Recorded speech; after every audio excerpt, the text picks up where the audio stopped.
Daily 2 தடவை brush பண்ணிடுறேன். அடிஷனலா flossing வேற பண்ணணுமா? அது தேவைதானா? வாங்க அது தேவையா இல்லையான்னு பார்க்கலாம். This is 20 days 20 dental mythbuster series day 12 for World Oral Health Day 2025. Brushing டீத்துக்கு ரொம்ப இம்பார்ட்டன்ட்.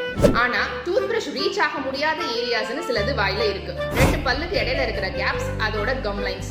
இந்த ஏரியாவை ரீச் பண்ணி க்ளீன் பண்றதுக்கு நம்மளுக்கு ஃப்ளாசிங் தான் ஹெல்ப் பண்ணும்.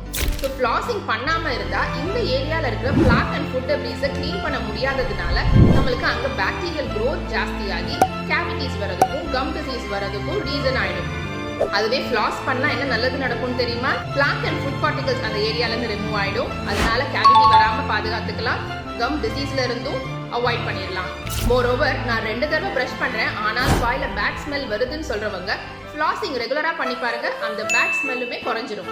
இவ்வளோ நல்லது இருக்கு. ஆனா ஃப்ளாசிங் பண்ணும்போது ஃபாலோ பண்ண வேண்டிய ரூல்ஸ் என்னன்னு தெரிஞ்சுக்கணும்ல. டெய்லி ஒன்ஸ் கண்டிப்பா ஃப்ளாஸ் பண்ணணும். அதோட உங்க டென்டிஸ்ட கன்சல்ட் பண்ணி ஃப்ளாசிங் எப்படி பண்ணணும்னு கத்துக்கிட்டு பண்றது இன்னுமே நல்லது.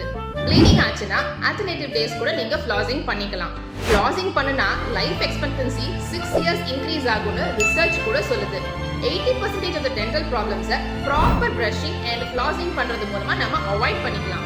ஸோ நெக்ஸ்ட் டைம் உங்க ஃப்ரெண்ட்ஸ் யாராவது ஃப்ளாசிங்லாம் பண்ணணுமா அப்படின்னு கேட்டா இந்த வீடியோவை காட்டுங்க. வர March 20 World Oral Health Day. இந்த இயர்ல இருந்து உங்க டென்டல் ஹெல்த்தை மெயின்டைன் பண்றதுக்கு இந்த மாதிரி சின்ன சின்ன ஸ்டெப்ஸ் எடுக்க ஆரம்பிங்க. This will be helpful for you and your smile.